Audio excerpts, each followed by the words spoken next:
नमस्कार मित्रांनो, मी उमेश जाधव पुन्हा आपल्या एका नवीन व्हिडिओमध्ये सहर्ष स्वागत करत आहे।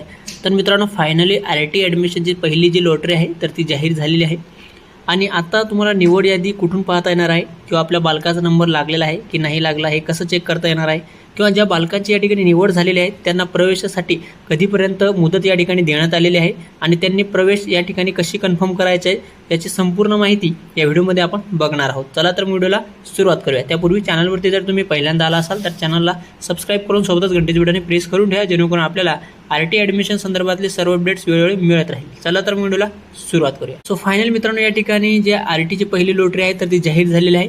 तर ती जी आहेत या ठिकाणी यादीसुद्धा आता तुम्हाला पाहता येणार आहे। निवड यादी जी आहेत पहिली या ठिकाणी तुमचं बालकाचं त्यामध्ये नाव आहे की नाही हे सुद्धा तुम्हाला चेक करता येणार आहे। यासाठी तुम्हाला student.maharashtra.gov.in या वेबसाईटवरती यायचं आहे। वेबसाईटवरती आल्यानंतर या ठिकाणी खाली बघा, या ठिकाणी तुम्हाला ऑप्शन दिसणार आहे भरपूर। त्यामध्ये सिलेक्टेड म्हणजे मूळ यादीवरती तुम्हाला क्लिक करायचं आहे।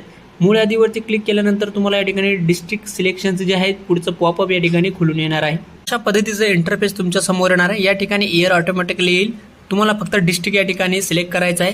जसं की मी बीडचं या ठिकाणी सिलेक्ट करतो। त्यानंतर लॉटरी राऊंड जे आहेत पहिलाच राऊंड आहे त्यामुळे पहिलं सिलेक्ट करा आणि गोवरती क्लिक करा। गोवरती क्लिक केल्यानंतर पूर्ण यादी जी आहे तुमच्या समोर येणार आहे। जेवढीही बालकाची निवड या ठिकाणी झालेली आहे अशा पद्धतीने यादी तुम्हाला दिसणार आहे। तुम्हाला जर नाव वगैरे जास्त वाटत असेल तर तुम्ही या ठिकाणी सर्चमध्ये आहे तर ते नाव या ठिकाणी सर्च करू शकता। ऑटोमॅटिकली नाव जे आहे तुमचं या ठिकाणी सुरुवातीला येणार आहे आणि यामध्ये दाखवलं जाईल ॲप्लिकेशन नंबर, विद्यार्थ्याचं नाव, त्यानंतर ॲड्रेस वगैरे, पहिल्या कोणत्या वर्गाला या ठिकाणी सिलेक्शन झालं आहे आणि याचं विशेष म्हणजे तुम्हाला कोणती स्कूल या ठिकाणी मिळालेली आहे त्याचं नाव या ठिकाणी असणार आहे। अशा पद्धतीने तुमचं बालकाचा जर नंबर लागलेला असेल, निवड झाली असेल तर यादीमध्ये नाव 100% असणार आहे। आता तुम्हाला पुढची प्रोसेस काय करायची आहे, सगळे डॉक्युमेंट्स वगैरे तुम्हाला फॉर्म भरताना जे लागलेले आहेत ते घेऊन तुमच्या जवळचे जे पंचायत समिती वगैरे आहे, गाव शहर यानुसार तुम्हाला त्या समितीकडे जाऊन आहे डॉक्युमेंट व्हेरिफिकेशन करायचे आहे आणि एक ॲडमिशनची रिसिप्ट घेऊन त्या स्कूलमध्ये जाऊन त्या ठिकाणी ॲडमिशन कन्फर्म करायचं आहे। आणि ज्या बालकाचा नंबर लागलेला नाही आहे यांच्यासाठी पुन्हा या ठिकाणी दुसरा राऊंडसुद्धा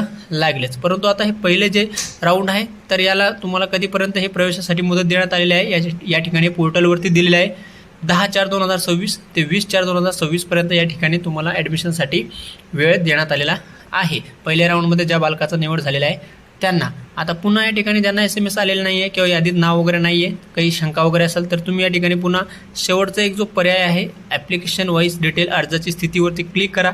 तुम्ही फॉर्म भरलेला आहे त्याचा अर्ज नंबर आहे, ॲप्लिकेशन नंबर तो इथं टाका आणि बघून घ्या। जर आपल्या बालकाची निवड झालेली असेल तर इथं शाळेचं नाव वगैरे येईल, नसेल झाली तर तुम्हाला या ठिकाणी इथं नॉट ॲप्लिकेबल वगैरे दाखवणार आहे। तर नंबर नाही लागला तर पुढच्या व्हिडिओमध्ये आपण ते सुद्धा डिटेल घेणार आहे। पुन्हा या ठिकाणी संधी कशी मिळणार आहे काय ते संपूर्ण, आणि ज्या विद्यार्थ्याचं निवड झालेलं आहे त्यांना ॲडमिटेड कार्ड म्हणजे एक शाळा तुम्हाला भेटलेली आहे त्याचं ॲडमिट कार्ड डाउनलोड करावं लागतं। ते सुद्धा तुम्हाला ॲप्लिकेशन नंबर टाकून इथून ते डाउनलोड करून घ्यायचं आहे। अशा पद्धतीने या ठिकाणी पहिली लॉटरी जी आहे, पहिली यादी जी आहे, निवड यादी या ठिकाणी जाहीर झालेली आहे। त्याच्यासोबत एक प्रतीक्षा यादी सुद्धा या ठिकाणी जाहीर करण्यात आलेली आहे। आजपासून सर्व पालकांना ज्यांची निवड झालेली आहे त्यांना मेसेजसुद्धा जायला सुरुवात झालेली आहे।